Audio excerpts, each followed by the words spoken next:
दोस्तों, मैं देवेंद्र जाट आपका स्वागत करता हूं द स्कूल एजुकेशन अड्डा पर। और हमारी बात चल रही थी कक्षा 11वीं के पशुपालन पर। किस पर बात चल रही थी? कक्षा 11वीं के पशुपालन के ऊपर। कक्षा 11वीं के पशुपालन के ऊपर हमारी बात चल रही थी। बात करते हैं हम 12th एनिमल हस्बेंड्री की। सॉरी, 12th नहीं, 11th। 12th लिखा हुआ है यहाँ पर गलती से। पशुपालन की आवश्यकताएं देखी थी हमने। पशुपालन की आवश्यकताएं हमने देखी थी। पशुपालन व्यवसाय में फायदे के साथ साथ समस्या भी कम नहीं है। ये हमारी कल इस टॉपिक पर हल्की फुल्की बात हुई थी कि पशुपालन की आवश्यकताएं जो है वो बहुत सारी है बेटा। जिस प्रकार हम एक डेयरी फार्म के द्वारा अत्यधिक अर्न कर सकते हैं, पैसे कमा सकते हैं डेयरी फार्म के द्वारा। अब डेयरी फार्म में जो प्रोडक्ट आते हैं बेटा, दूध दही आते हैं, वो कहां से आएंगे? अरे वो कहां से आएंगे? जो डेयरी फार्म में जो दूध दही आएंगे वो कहीं ना कहीं पशुओं से आएंगे बेटा। तो पशुपालन की जो आवश्यकताएं होती है वो बहुत ज्यादा, जो पशुपालन की जो बेटा आवश्यकताएं होती है वो कहीं ना कहीं हमें अत्यधिक देखने को मिलती है। आया समझ में यहां तक आपको? इसके बाद व्यवसाय में फायदे के साथ साथ बेटा, व्यवसाय में फायदे के साथ साथ कहीं ना कहीं हमें नुकसान भी झेलना पड़ता है। कहीं ना कहीं नुकसान भी झेलना पड़ता है। कहीं ना कहीं नुकसान भी हमें झेलना पड़ता है। अब बात करें हम,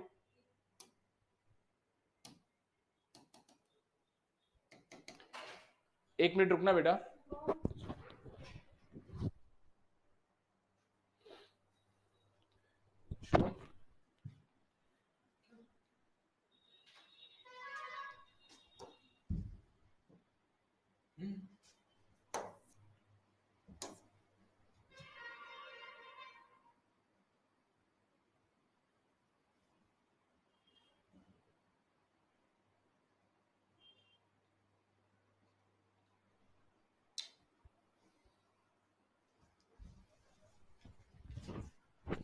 हाँ, एक मिनट रुक। एक थोड़ा कुछ टेक्निकल इशू आ गया था बेटा डैशबोर्ड में। अब अपन बात करते हैं, ठीक है।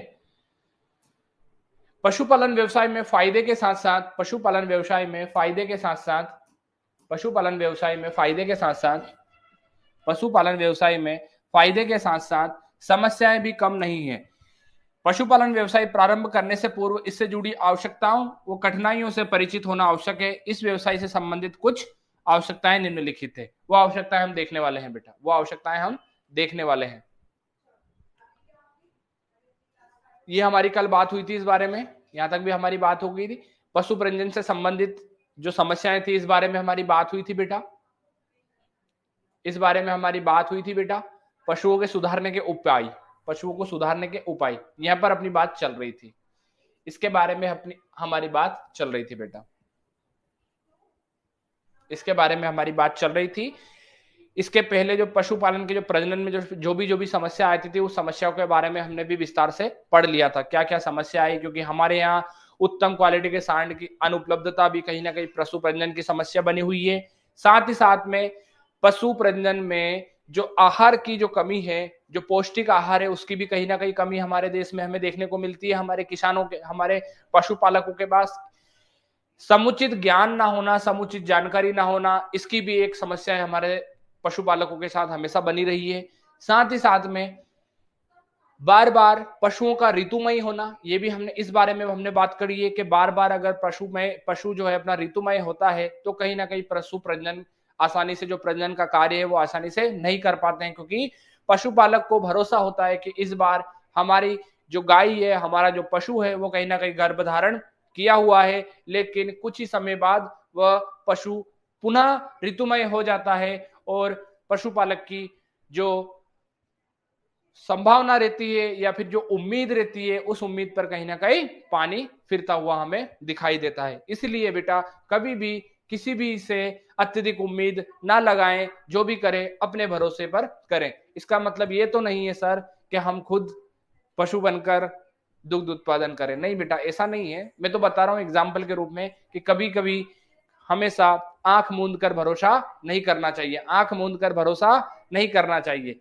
ठीक है बेटा, यहां तक क्लियर है। अब बात करते हैं हम पशुओं की दशा सुधारने के लिए सबसे आवश्यक है पशुपालन को व्यवसाय के तौर पर अपनाना। पशुओं की दशा सुधारने के लिए सबसे आवश्यक है पशुपालन को व्यवसाय के तौर पर अपनाना। अरे अरे गधो, मनुष्य कैसा प्राणी है?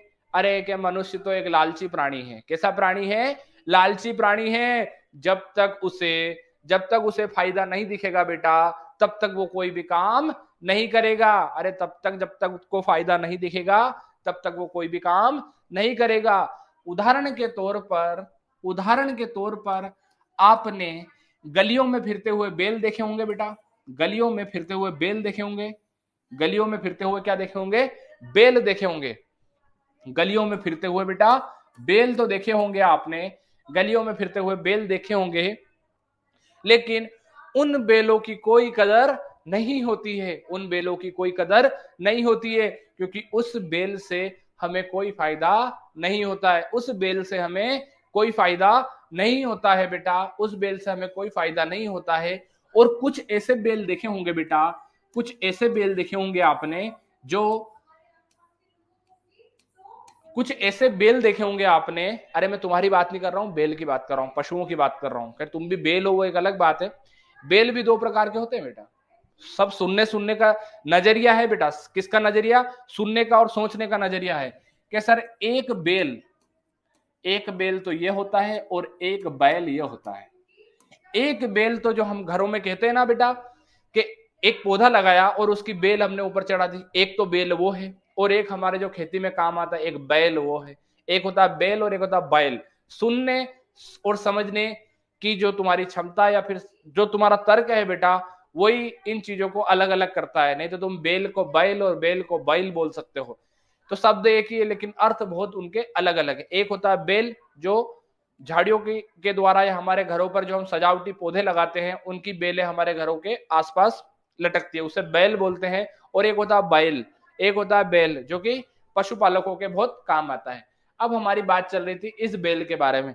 एक बेल तो वो होता है जो गली कुचे में फिरता रहता है। अरे गली कस्बों में फिरता रहता है, उनका कोई जो पशुपालक रहते हैं उनसे उन्हें कोई भी लाभ नहीं होता है बेटा, तो उसकी कोई भी वो देखरेख नहीं करता है। लेकिन आपने गाँव में बहुत बार सुना होगा बैलगाड़ी दौड़ प्रतियोगिताएं होती है। कैसी दौड़ बेटा? बैलगाड़ी दौड़ प्रतियोगिताएं होती है। तो जो बैलगाड़ी दौड़ प्रतियोगिता होती है, उसमें जो बैल आते हैं बेटा, उसमें जो ये बैल आते हैं बेटा, उसमें जो ये बैल आते हैं बेटा, ये बैल जो गाड़ी को खींचते हैं बेटा, किसको खींचते हैं? ये बैल जो गाड़ी को खींचने का काम करते हैं। और उस पशुपालक को उस बैलगाड़ी प्रतियोगिता में जीता कर कितना इनाम देते हैं बेटा? जो जीतते हैं उसे 1 लाख रुपए इनाम देते हैं।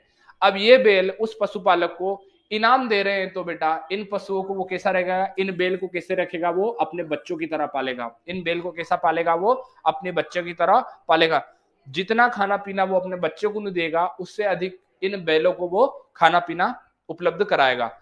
अरे जितना खाना पीना वो अपने बैल को नहीं देगा, वो सॉरी बच्चे को नहीं देगा, उससे ज्यादा खाना पीना उस बैल को देगा। बैल के लिए काजू बादाम और विभिन्न विभिन्न प्रकार की चीजें उस बैल को वो उपलब्ध कराएगा। क्यों कराएगा? क्योंकि उस बैल से उसको फायदा हो रहा है।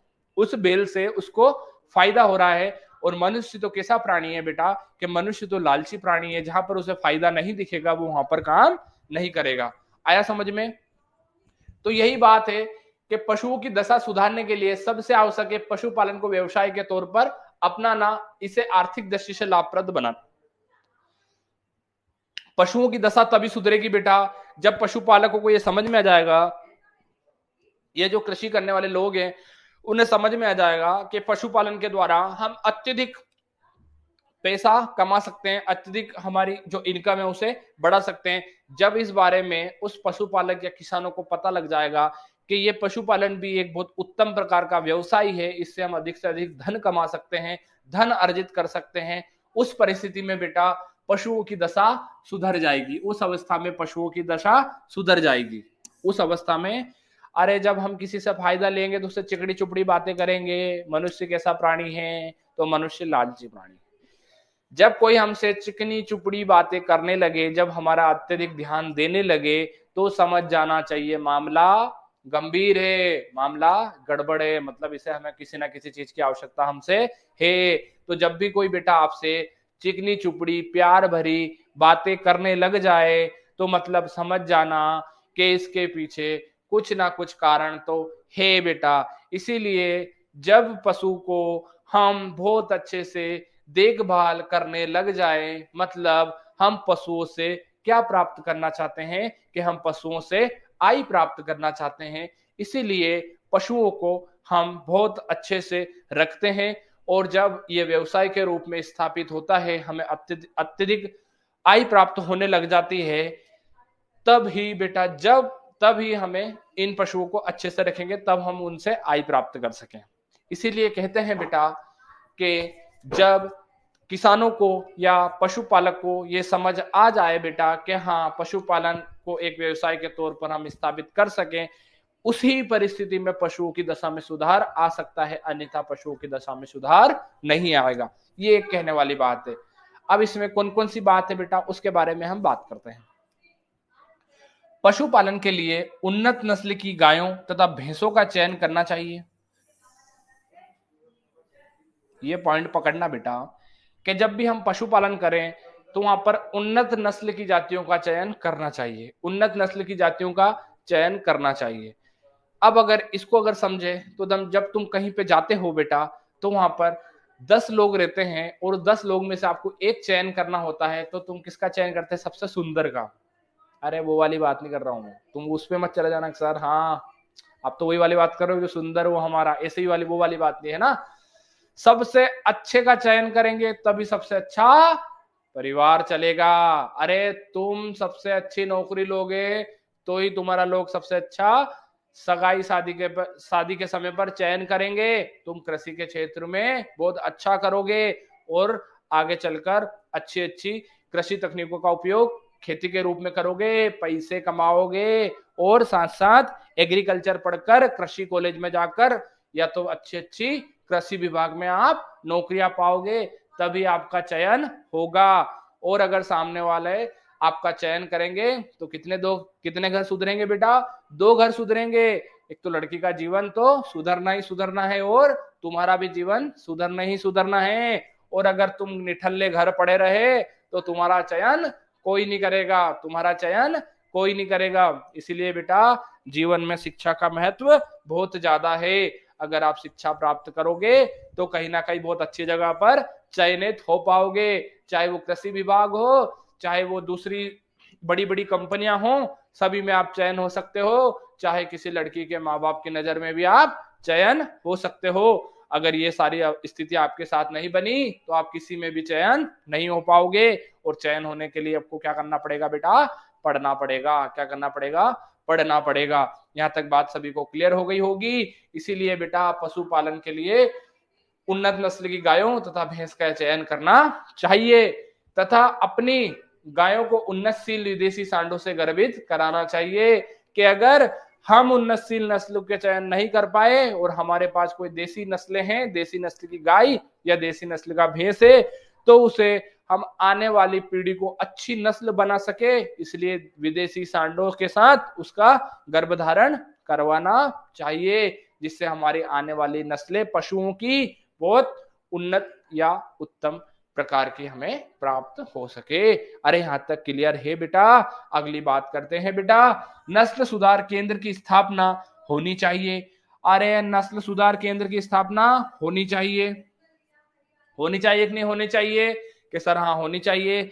हमारे इंसानों में भी तो है बेटा, कोई दारू पीता है, कोई सिगरेट पीता है। अरे इन सब के नशे छुड़ाने के लिए एक रिहेब सेंटर होते हैं ना बेटा हर जगह पर। उन रिहेब सेंटर में उन जो दारू पीने वाले जानवर रहते हैं, अरे दारू कौन पीता है? अरे जानवर ही पीता है, मनुष्य तो नहीं पीता है। कि सर मनुष्य पीता है, और मनुष्य जब दारू पी लेता है तो वो मनुष्य न रहकर क्या बन जाता है बेटा? जानवर बन जाता है। फिर उस जानवर को कहां पहुंचाते हैं? रिहेब सेंटर में पहुंचाते हैं। फिर उस रिहेब सेंटर में उसे ठीक किया जाता है। इसी प्रकार बेटा नस्ल सुधार केंद्र की स्थापना होनी चाहिए, जिससे कि आने वाली नस्ल भी उत्तम क्वालिटी की हमें प्राप्त हो सके। साथ में कृत्रिम गर्भाधान की प्रति जागरूकता अभियान चलाया जाना चाहिए। किसानों को बताया जाना चाहिए कि भैया कृत्रिम गर्भाधान क्यों जरूरी है, कृत्रिम गर्भाधान क्यों कराना जरूरी है और किस लिए कराना जरूरी है। इसलिए कराना जरूरी है ताकि आने वाली नस्लें उत्तम प्रकार की हो और उनका जो उत्पादन है वो कहीं ना कहीं हमें अत्यधिक देखने को मिलेगा और जब उत्पादन ज्यादा होगा तो फायदा किसे होगा? हमें होगा। और जब फायदा हमें होगा तो किसको फायदा होगा? अरे गांव को फायदा होगा, और गांव को फायदा होगा तो राज्य को फायदा होगा, और राज्य को फायदा होगा तो देश को फायदा होगा। देखो बेटा, एक गाय या भैंस के पशुपालन से किसका फायदा हुआ है? देश का फायदा हुआ है। इसलिए पशुपालन में उत्तम प्रकार की नस्लें लाना बहुत जरूरी है। और उत्तम प्रकार की नस्लें कैसे ला सकते हैं? हम कृत्रिम गर्भाधान के द्वारा उत्तम प्रकार की नस्लें ला सकते हैं। इसीलिए अपने आसपास के लोगों को कृत्रिम गर्भाधान के बारे में उचित जानकारी देना हमारा पहला कर्तव्य है बेटा। कैसा कर्तव्य है? हमारा पहला कर्तव्य है। यहां तक क्लियर? यहां तक क्लियर सभी को? इसके बाद कृत्रिम गर्भाधान केंद्र की स्थापना वृहद स्तर पर होना चाहिए। अरे जानकारी तो दे दी, अब क्या करना है? सरकार का काम है कि कृत्रिम गर्भाधान केंद्र भी स्थापित होना बहुत ज्यादा जरूरी है। क्योंकि अगर जानकारी तो दे दी, लेकिन वो जानकारी प्राप्त कहां से करेगा बेटा? कि आपके पास नॉलेज तो बहुत है, लेकिन आपको डिग्री की भी जरूरत नौकरी के लिए लगेगी। नॉलेज के साथ साथ एक डिग्री का होना बहुत जरूरी है। कहते हैं ना बेटा कि डिग्री आपके पास है और नॉलेज नहीं है तो कोई काम के नहीं, लेकिन अगर आपके पास नॉलेज है तो आपके पास डिग्री होना बहुत जरूरी है। यहां तक सभी को समझ में आया होगा? सभी के बहुत अच्छे से यहां तक समझ में आया होगा। अब बात करते हैं हम अगले पॉइंट की।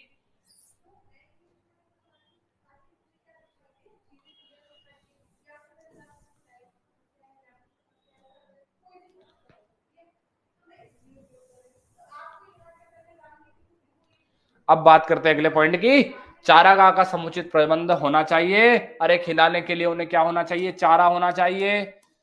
चारा दो प्रकार का होता है, हरा चारा और सूखा चारा। दो प्रकार का चारा होता है। सबसे अच्छा चारा कौन सा होता है बेटा? हरा चारा सबसे अच्छा होता है। तो हरे चारे की व्यवस्था होनी चाहिए। और हरे चारे की व्यवस्था क्या 12 महीने हो सकती है? कि सर नहीं हो सकती है। लेकिन जब किसान को फायदा चाहिए, पशुपालक को फायदा चाहिए, उसे पैसा चाहिए, तो वो हरा चारा भी 12 महीने उगा सकता है। लेकिन ये कौन सी स्थिति में उगाएगा 12 महीने में? जब उसे फायदा हो, उसी स्थिति में वो चारा का उत्पादन करेगा। यहां तक क्लियर है सभी को? इसके बाद बात करें, पशुओं के लिए उन्नत राशन की व्यवस्था होना चाहिए। अरे ये तो चारा हो गया और ये हो गया राशन। राशन और चारे में अंतर होता है बेटा। राशन और चारे में अंतर होता है। राशन में एक संतुलित मात्रा में, एक निश्चित अनुपात में विभिन्न मिनरल्स वगैरह पोषक तत्व उपलब्ध होते हैं, लेकिन चारे में ऐसा नहीं होता है। राशन में हम हमारे अनुसार पशुओं को खिला सकते हैं कि उसे किस चीज की आवश्यकता है, उससे दूध उत्पादन करवाना है, या उससे मांस उत्पादन करवाना है, या उससे मुर्गियों से अंडे उत्पादन करवाना है। इस आधार पर हम राशन का चयन कर सकते हैं। लेकिन चारों में बेटा ऐसा नहीं होता है। इसलिए राशन और चारों में बहुत ज्यादा अंतर होता है। साथ में पशु स्वास्थ्य संबंधी जानकारी एवं संक्रामक रोगों की रोकथाम की अच्छी व्यवस्था होनी चाहिए। अरे उनको बीमारी से भी बचाना है, बीमारी से भी बचाना है। बीमारी से बचाएंगे तभी तो वो उत्पादन हमें देंगे। नहीं तो पता लगे 10 गाय 10 भैंस लेके आए, पता लगे 10 भैंस लेके आए, अरे पता लगे 10 भैंस लेके आए, एक भैंस 1 लाख की, 10 लाख की भैंस लेके आए, 10 लाख की भैंस लेके आए, पता लगे एक साल में 3 भैंस मर गई, 3 लाख का तो नुकसान यही हो गया। अरे एक साल में 3 लाख का नुकसान तो हो गया और 1 लाख का तो हमें उत्पादन ही प्राप्त नहीं हुआ, तो ये तो घाटा का सौदा हो गया। तो ये क्या हो गया बेटा? घाटे का सौदा हो गया। यहाँ अच्छे से समझा देता हूं। जैसे 10 भैंस लेके आए तुम, 10 भैंस कितने की लाए बेटा? 10 लाख की। क्योंकि आजकल अच्छी उन्नत किस्म की नस्लें 1 लाख से नीचे नहीं आती है बेटा। तो 10 भैंस 10 लाख की है। एक वर्ष के अंदर 3 भैंस बीमारी से निकल ली, 3 भैंस की मृत्यु हो गई बीमारी की वजह से। किसकी वजह से? बीमारी की वजह से। अब इन 3 भैंस ने, ये जो 3 भैंस है बेटा, ये 3 भैंस एक साल में कितने का उत्पादन दिया हमें? 1 लाख का। कितने का? 1 लाख का। और मर गई, अरे मर गई तो कितने लाख का नुकसान हो गया? 2 लाख का। कितने का नुकसान हुआ? 2 लाख का नुकसान तो यही हो गया हमें। इसीलिए इनकी बीमारियों का भी बहुत ध्यान देना जरूरी है। इनकी बीमारियों का भी ध्यान देना बहुत जरूरी है। आ गया? क्लियर है सभी को? इसके बाद अगला है टीके वगैरह भी उन्हें टाइम से लगाना चाहिए बेटा, सघन टीकाकरण अभियान चलाना चाहिए, और टीके वगैरह भी जरूरी लगवाना चाहिए बेटा, नहीं तो पता लगे जय सिया राम 1 साल के अंदर 3 भैंस गई तो नुकसान हो गया और तुम पशुपालक घाटे में चले गए, और तुम घाटे में गए मतलब तुम्हारा प्रभाव दूसरे पशुपालक पर पड़ेगा और कहीं ना कहीं वो भी पशुपालन व्यवसाय को छोड़ने की कगार पर रहेगा। इससे नुकसान बहुत होगा बेटा, तुम्हें नुकसान होगा, गांव को नुकसान होगा, गांव को नुकसान होगा, राज्य को नुकसान होगा, राज्य को नुकसान होगा, देश को नुकसान होगा रे। और हम तो क्या है, अरे हमारा भारत सबसे महान, हम तो देश को आगे बढ़ाना चाहते हैं रे पढ़ लिख कर। इसके बाद अगला पॉइंट क्या है, नस्ल सुधार।